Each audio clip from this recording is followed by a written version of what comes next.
வேள்பாரி சு. வெங்கடேசன் எழுதிய ஒரு வரலாற்று நாவல் இது. ஆனந்த விகடன்ல தொடரா 111 வாரங்கள் வெளியிடப்பட்டுச்சு.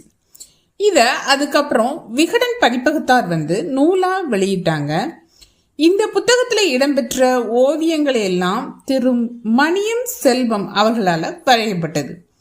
இந்த புத்தகம் 1408 பக்கங்களை கொண்டது.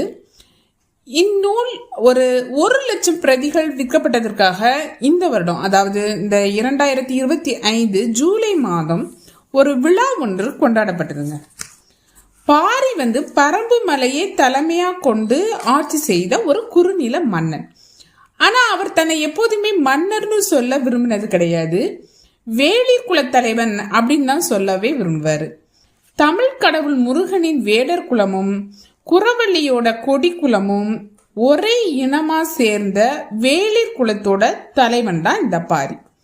தன்னோட தைரியத்தையும் காடு சார்ந்த அறிவையும் புத்தி கூர்மையும் பயன்படுத்தி வேளிர் குலத்தை அழிக்க வந்த மூவேந்தர்களான சேர, சோழ, பாண்டிய மன்னர்களை வெற்றி பெற்று எப்படி அப்படின்னு விவரிக்கிறது தான் இந்த வேள்பாரியோட கதை.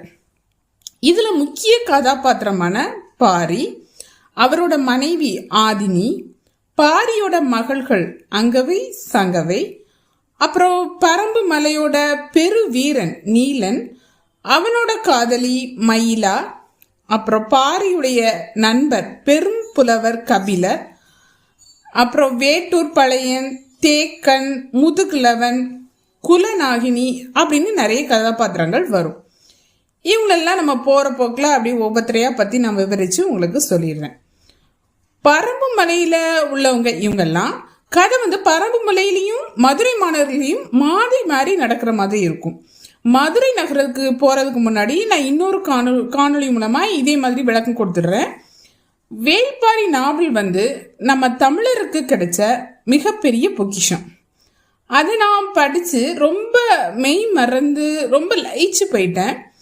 அதை எல்லாருக்கும் கொண்டு போய் சேர்க்கணும் அப்படின்னு எடுத்த ஒரு சின்ன முயற்சி தான் இது.